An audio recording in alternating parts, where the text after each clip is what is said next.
English tutorial চ্যানেলে সকলকে স্বাগত জানাই। আজকে আমাদের আলোচনার বিষয় হলো টাইপস অফ প্রিপোজিশনস। এই ক্লাসে আমি তোমাদের শেখাবো preposition of cause or reason. তোমাদের একটা বিষয় বলে রাখি, এটাই প্রিপোজিশনের শেষ ক্লাস নয়। প্রিপোজিশনের যে বিষয়গুলো আমাদের কনফিউশন তৈরি করে সেগুলো পরবর্তী পার্টগুলোতে আলোচনা করব। প্রথমে প্রিপোজিশন অফ কজ বা রিজনের ডেফিনিশনটা দেখে নাও। A preposition of cause or reason is a word or phrase that shows the cause or reason of something. Preposition of cause or reason হলো একটা শব্দ বা শব্দগুচ্ছ যা কোনো কিছুর কজ বা রিজনকে দেখায়। কোন কোন প্রিপোজিশন ব্যবহার করা হয়? For, of, on account of, because of, owing to, due to, thanks to. সাধারণত হোয়াই দিয়ে প্রশ্ন করে আমরা এই প্রিপোজিশনগুলো পেতে পারি। এবার দেখো, প্রিপোজিশন আর প্রিপোজিশনের অবজেক্ট মিলে আমরা জানি প্রিপোজিশনাল ফ্রেজ তৈরি হয়। আর এই প্রিপোজিশনাল ফ্রেজ হয় অ্যাডজেক্টিভ না হয় অ্যাডভার্বের কাজ করবে। যদি প্রিপোজিশনাল ফ্রেজটা কোনো নাউন বা নাউন ফ্রেজকে ডেসক্রাইব করে তাহলে এই প্রিপোজিশনাল ফ্রেজটা অ্যাডজেক্টিভের কাজ করবে। আর যদি প্রিপোজিশনাল ফ্রেজটা কোনো ভার্ব, অ্যাডজেক্টিভ বা অন্য কোনো অ্যাডভার্বকে ডেসক্রাইব করে তাহলে সেই প্রিপোজিশনাল ফ্রেজটা অ্যাডভার্বের কাজ করবে। এবারে এক্সাম্পল দেখো, the book is on the table. বইটা টেবিলের ওপরে আছে। বইটা কোথায় আছে? টেবিলের ওপরে। এখানে দেখো অন দ্য টেবিল, এই প্রিপোজিশনাল ফ্রেজটা আসলে ভার্বটাকে ডেসক্রাইব করছে, যার জন্য এটা অ্যাডভার্বের কাজ করছে। এটা হচ্ছে অ্যাডভার্বিয়াল ফ্রেজ। আবার দেখো, the book on the table is mine. টেবিলের ওপর বইটা আমার। আমরা যদি এই বুক নাউনটাকে প্রশ্ন করি কোন বইটা আমার? টেবিলের ওপর বইটা আমার। তাহলে দেখো অন দ্য টেবিল এই প্রিপোজিশনাল ফ্রেজটা আসলে এই বুক নাউনটাকে ডেসক্রাইব করছে।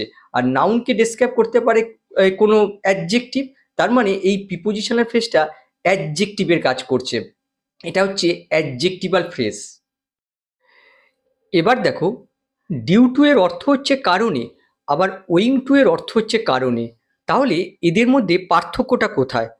আমরা অনেক সময় ডিউ টু আর ওয়িং টুকে অল্টারনেটিভলি ইউজ করি, মানে যেখানে যেখানে ওয়িং টু বসানো উচিত সেখানে ডিউ টু বসিয়ে দিই। এটা হয়তো স্পোকেন ইংলিশের দিক দিয়ে ওকে, কিন্তু গ্রামাটিক্যালি এটা রং। কেন গ্রামাটিক্যালি রং সেটা আমি লজিক দিয়ে তোমাদের দেখিয়ে দেবো। এখানে দেখো, ডিউ টু, এই ডিউ শব্দটা হচ্ছে অ্যাডজেক্টিভ। অ্যাডজেক্টিভের পরে এই টু হচ্ছে প্রিপোজিশন, আর প্রিপোজিশনের পরে প্রিপোজিশনের অবজেক্ট রূপে এটা হচ্ছে নাউন। তাহলে দেখো এই টু প্লাস অবজেক্ট, এই প্রিপোজিশন আর প্রিপোজিশনের অবজেক্ট মিলে প্রিপোজিশনাল ফ্রেজ তৈরি করে। আর এই প্রিপোজিশনাল ফ্রেজটা অ্যাডভার্বের কাজ করে। এটা হচ্ছে অ্যাডভার্বিয়াল ফ্রেজ। কেন এটা অ্যাডভার্বিয়াল ফ্রেজ? দেখো এই অ্যাডভার্বিয়াল ফ্রেজটা এই ডিউ অ্যাডজেক্টিভটাকে মডিফাই করছে। তাহলে দেখো এই অ্যাডভার্বিয়াল ফ্রেজটা হচ্ছে মডিফায়ার, তার মানে এই পুরো অংশটা ডিউ টু প্লাস নাউন, এই পুরো অংশটা অ্যাডজেক্টিভের কাজ করছে। এটা হচ্ছে অ্যাডজেক্টিভ ফ্রেজ। আর আমরা জানি যে বাক্যে অ্যাডজেক্টিভ ফ্রেজ ব্যবহার হয় মূলত কোনো নাউন বা নাউন ফ্রেজকে ডেসক্রাইব করার জন্য। তার মানে এই ডিউ টু প্লাস নাউন কোনো নাউন বা নাউন ফ্রেজকে ডেসক্রাইব করার জন্য ব্যবহার করা হয়। আবার দেখো ওয়িং টু, এই ওয়িং টু হচ্ছে প্রিপোজিশন, এটা হচ্ছে ফ্রেজ প্রিপোজিশন। আর প্রিপোজিশনের অবজেক্ট রূপে এটা হচ্ছে নাউন। এই ওয়িং টু প্লাস নাউন, এই পুরো ফ্রেজটা অ্যাডভার্বিয়াল ফ্রেজের কাজ করে, অ্যাডভার্বের কাজ করে। আর আমরা জানি যে অ্যাডভার্বিয়াল ফ্রেজ কোনো ভার্ব বা অ্যাডজেক্টিভকে মডিফাই করে। তার মানে ওয়িং টু প্লাস নাউন বাক্যে কোনো ভার্ব বা অ্যাডজেক্টিভকে মডিফাই করতে ব্যবহার করা হয়। আশা করি কনসেপ্টটা তোমরা বুঝতে পেরেছো। এবার কিছু এক্সাম্পল দেখো, বিষয়টা ক্লিয়ার হবে। প্রথম বাক্যটা দেখো, দ্য প্রবলেম মাইট বি, তারপরে দেখো গ্যাপ দিয়ে রয়েছে ল্যাক অফ মানি। এই গ্যাপে আমাদের ডিউ টু অথবা ওয়িং টু বসাতে হবে। এবারে এর বাংলাটা লক্ষ্য করো, সমস্যাটা টাকার অভাবের কারণে হতে পারে। সমস্যাটা কি হতে পারে? টাকার অভাবের কারণে হতে পারে। এখানে লক্ষ্য করো এই অংশটুকু আসলে এই প্রবলেমকে ডেসক্রাইব করছে। যেহেতু নাউনকে ডেসক্রাইব করছে তার জন্য এখানে আমাদের ডিউ টু বসাতে হবে। ডিউ টু হচ্ছে অ্যাডজেক্টিভাল ফ্রেজ।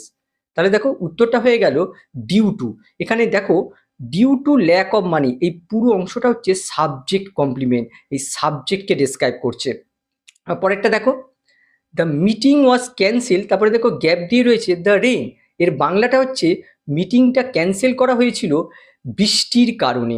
আমরা যদি ভার্বকে প্রশ্ন করি মিটিংটা কেন ক্যান্সেল করা হয়েছিল, তাহলে তার উত্তর হবে বৃষ্টির কারণে। দেখো ভার্বকে প্রশ্ন করে আমরা এই উত্তরটা পাচ্ছি, তার মানে এখানে কোনো অ্যাডভার্বিয়াল ফ্রেজ বসাতে হবে, তার জন্য উত্তরটা হয়ে যাবে ওয়িং টু। একই ধরনের এই বাক্যটা দেখো, দ্য ক্যান্সেলেশন অফ মিটিং ওয়াজ, তারপরে দেখো গ্যাপ দিয়ে রয়েছে টু দ্য রেইন। এখানে দেখো দ্য ক্যান্সেলেশন অফ মিটিং, এই পুরো অংশটা হচ্ছে সাবজেক্ট, ওয়াজ হচ্ছে লিঙ্কিং ভার্ব, আর লিঙ্কিং ভার্বের পরে এই বাকি অংশটা হচ্ছে সাবজেক্ট কমপ্লিমেন্ট। সাবজেক্ট কমপ্লিমেন্ট এই সাবজেক্টকে ডেসক্রাইব করছে, আর সাবজেক্টের জায়গায় দেখো the cancellation of meeting noun phrase রয়েছে, আর নাউন ফ্রেজকে ডেসক্রাইব করতে পারে কোনো অ্যাডজেক্টিভাল ফ্রেজ, তার জন্য এখানে আমাদের ডিউ টু বসাতে হবে। তাহলে দেখো উত্তরটা হয়ে গেল ডিউ টু। আর পরেরটা দেখো, প্রথমেই দেখো গ্যাপ রয়েছে, তারপরে দেখো রয়েছে his illness, he could not continue his studies. আমরা যদি এই ভার্বকে প্রশ্ন করি সে কেন তার পড়াশোনা কন্টিনিউ করতে পারেনি, তাহলে দেখো তার উত্তর আসবে তার অসুস্থতার কারণে। দেখো ভার্বকে প্রশ্ন করে পাচ্ছি, ভার্বকে মডিফাই করছে, তার মানে এখানে কোনো অ্যাডজেক্টিভাল ফ্রেজ বসাতে হবে, তার জন্য এখানে আমাদের ওয়িং টু বসাতে হবে। তাহলে দেখো উত্তরটা হয়ে গেল ওয়িং টু। এই ওয়িং টু এর জায়গায় তোমরা বিকজ অফ, অন অ্যাকাউন্ট অফও বসাতে পারো, একই অর্থ প্রকাশ করবে। আর আরেকটা বিষয় মনে রাখবে, ওয়িং টু বেশিরভাগ ক্ষেত্রে আমরা বাক্যের শুরুতে ব্যবহার করে থাকি। তারপর দেখো দ্য কেস ওয়াজ ডিসমিস, কেসটা ডিসমিস করা হয়েছিল। কেন ডিসমিস করা হয়েছিল? প্রমাণের অভাবের কারণে। দেখো ভার্বকে প্রশ্ন করে পাচ্ছি, তার মানে এখানে আমাদের ওয়িং টু বসাতে হবে। তাহলে দেখো উত্তরটা হয়ে গেল ওয়িং টু। এবার পরেরটা দেখো, হার ইলনেস ওয়াজ, তারপরে দেখো গ্যাপ দিয়ে রয়েছে ব্যাড ফুড। এখানে দেখো হার ইলনেস হচ্ছে সাবজেক্ট, ওয়াজ হচ্ছে লিঙ্কিং ভার্ব, আর লিঙ্কিং ভার্বের পরে বাকি অংশটা হচ্ছে সাবজেক্ট কমপ্লিমেন্ট, আর সাবজেক্ট কমপ্লিমেন্টের কাজ হলো সাবজেক্টকে ডেসক্রাইব করা, কোনো নাউন ফ্রেজকে ডেসক্রাইব করছে, তার জন্য এখানে আমাদের ডিউ টু বসাতে হবে। তাহলে দেখো উত্তরটা হয়ে গেল ডিউ টু। তারপর দেখো মাই সাকসেস ইজ, আমার সফলতা হয়। আমার সফলতাটা কি? কঠোর পরিশ্রমের কারণে। দেখো এই অংশটুকু আসলে এই মাই সাকসেস এই নাউন ফ্রেজটাকে ডেসক্রাইব করছে, তার মানে এখানে ডিউ টু বসবে।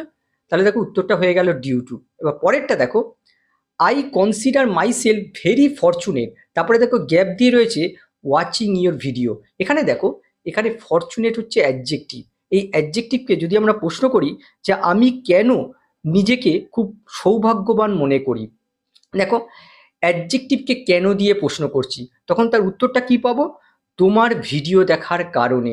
যেহেতু অ্যাডজেক্টিভকে কেন দিয়ে উত্তরটা পাচ্ছি, তার মানে এখানে আমাদের কোনো অ্যাডভার্বিয়াল ফ্রেজ বসাতে হবে, তার জন্য এখানে উত্তরটা হয়ে যাবে ওয়িং টু।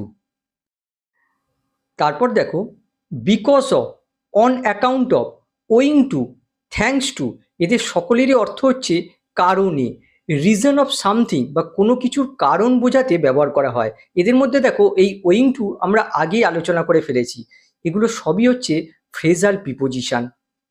এবার এক্সাম্পল দেখো, he was punished because of, অথবা on account of being disobedient, অবাধ্য হওয়ার কারণে সে শাস্তি পেয়েছিল। আচ্ছা সে কেন শাস্তি পেয়েছিল? অবাধ্য হওয়ার কারণে। তাহলে দেখতে পাচ্ছ কেনর উত্তর আমরা পাচ্ছি এই প্রিপোজিশনগুলো। এখানে দেখো because of, on account of, এগুলো সবই হচ্ছে ফ্রেজাল প্রিপোজিশন, আর প্রিপোজিশনের অবজেক্ট রূপে এখানে বিং হচ্ছে জিরান। পরেরটা দেখো, he had to be humiliated because of me, তাকে আমার কারণে শাস্তি পেতে হয়েছিল। এখানে দেখো তাকে কেন শাস্তি পেতে হয়েছিল? আমার কারণে। এখানে দেখো বিকজ অফ, বিকজ অফ হচ্ছে ফ্রেজাল প্রিপোজিশন, আর তার অবজেক্ট দেখো মি। ফ্রেজাল প্রিপোজিশনকে আমরা বাক্যের শুরুতেও রাখতে পারি, যেমন দেখো because of his illness he decided to give up his job, তার অসুস্থতার কারণে সে তার কাজ ছাড়তে সিদ্ধান্ত নিয়েছিল। আবার দেখো she could not attend the party on account of being ill, অসুস্থ হওয়ার কারণে সে পার্টিতে যোগদান করতে পারেনি। সে কেন পার্টিতে যোগদান করতে পারেনি? অসুস্থ হওয়ার কারণে। তাহলে দেখো অন অ্যাকাউন্ট অফ এটা হচ্ছে ফ্রেজাল প্রিপোজিশন, তার অবজেক্ট রূপে বিং হচ্ছে জিরান। পরেরটা দেখো, thanks to this treatment her condition has improve, এই চিকিৎসার কারণে তার অবস্থার উন্নতি হয়েছিল। তাহলে দেখো থ্যাঙ্কস টু এটা হচ্ছে ফ্রেজাল প্রিপোজিশন, আর তার অবজেক্ট রূপে দেখো দিস ট্রিটমেন্ট এটা হচ্ছে নাউন ফ্রেজ। এবার প্রিপোজিশন হিসেবে ফরের চারটে ব্যবহার দেখব।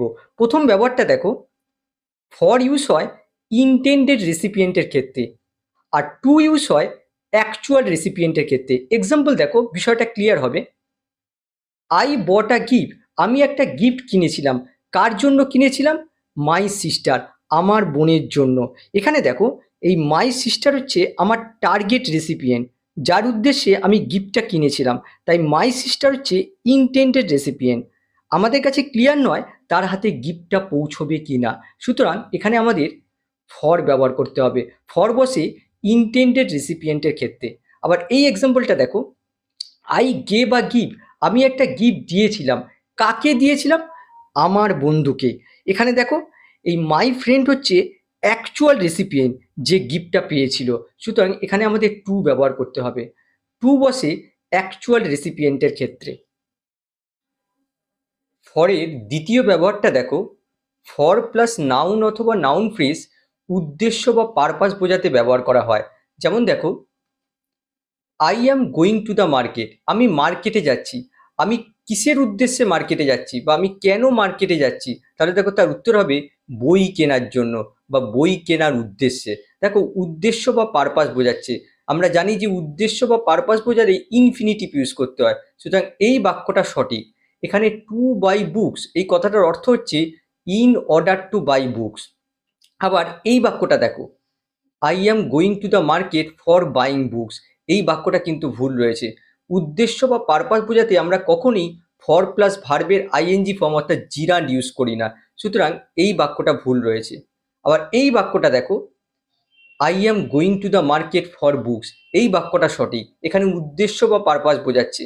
উদ্দেশ্য বা পারপাস বোঝাতে আমরা ফর প্লাস নাউন অথবা নাউন ফ্রেজ ইউজ করতে পারি, সুতরাং এই বাক্যটা সঠিক। ফরের তৃতীয় ব্যবহারটা দেখো, ফর প্লাস জিরান কোনো বস্তুর জেনারেল পারপাস বোঝাতে ব্যবহার করা হয়। যেমন দেখো, a train is used for travelling to different places, train ব্যবহার করা হয় বিভিন্ন স্থানে ভ্রমণ করার জন্য। এখানে দেখো, ট্রেনে জেনারেল পারপাস বোঝাচ্ছে, তার জন্য এখানে দেখো ফর প্লাস জিরান্ড ইউজ করা হয়েছে। এক্ষেত্রে তোমরা ইনফিনিটিভ দিয়েও এই বাক্যটা করতে পারো। পরেরটা দেখো, a phone is used for making a call, phone call করার জন্য ব্যবহার করা হয়। দেখো, ফোনের জেনারেল পারপাস বোঝাচ্ছে, সুতরাং এই ক্ষেত্রে আমরা ফর প্লাস জিরান্ড ইউজ করতে পারি। 4 নম্বর ব্যবহারটা দেখো, for plus gerund reason of something বোঝাতে, কোনো কিছুর কারণ দেখাতে আমরা ফর প্লাস জিরান্ড ইউজ করি। কমপ্লিটেড অ্যাকশন প্রকাশ করে। যেমন দেখো, thank you for coming here, এখানে আসার জন্য তোমাকে ধন্যবাদ। দেখো, কিসের জন্য আমাকে ধন্যবাদ দেওয়া হয়েছে? এখানে আসার জন্য। দেখো, কারণ বোঝাচ্ছে। এক্ষেত্রে একটা জিনিস লক্ষ্য করো, এখানে দেখো আগে আমি এসছি, তারপর আমাকে ধন্যবাদ দেওয়া হয়েছে। তার মানে ফর প্লাস জিরান এখানে দেখো কমপ্লিটেড অ্যাকশন প্রকাশ পাচ্ছে। পরেরটা দেখো, he was praise by his parents for passing the exam, পরীক্ষায় পাস করার জন্য সে তার বাবা মায়ের দ্বারা প্রশংসিত হয়েছিল। সে কেন তার বাবা মায়ের দ্বারা প্রশংসিত হয়েছিল? পরীক্ষায় পাস করার জন্য। দেখো, কারণ বোঝাচ্ছে। আবার দেখো, আগে সে পরীক্ষায় পাস করেছে এবং তার জন্য তার বাবা মায়ের দ্বারা সে প্রশংসিত হয়েছে। তার মানে এই জায়গায় কমপ্লিটেড অ্যাকশন প্রকাশ পাচ্ছে। এবার প্রিপোজিশন অফ রিজন হিসেবে অফের ব্যবহার দেখো। কখন ব্যবহার করা হয়? শরীর সম্পর্কিত, রোগের বা শারীরিক কারণে মৃত্যু অথবা কোনো কিছুর কারণে ভীত, এমন ক্ষেত্রগুলোতে আমরা অফ ব্যবহার করে থাকি। যেমন দেখো, সি ডাইড অফ ডেঙ্গু, সে ডেঙ্গুর কারণে মারা গিয়েছিল। সে কেন মারা গিয়েছিল? ডেঙ্গুর কারণে। এখানে দেখো, কোনো কিছু রোগের বা শারীরিক কারণে মৃত্যু বোঝাচ্ছে, তার জন্য দেখো এখানে অফ ব্যবহার করা হয়েছে। আবার দেখো, the boy is afraid of making mistake, ছেলেটি ভুল করার কারণে ভীত। দেখো, কোনো কিছুর কারণে ভীত বোঝাচ্ছে, তার জন্য অফ ব্যবহার করা হয়েছে। আবার দেখো, he is tired of hard work, সে কঠোর পরিশ্রমের কারণে ক্লান্ত। দেখো, শরীর সম্পর্কিত বোঝাচ্ছে, তার জন্য অফ ব্যবহার করা হয়েছে। আশা করি প্রিপোজিশনের এই ক্লাসে তোমরা কিছু শিখতে পেরেছো। আবার নেক্সট ক্লাসে দেখা হবে। বাই।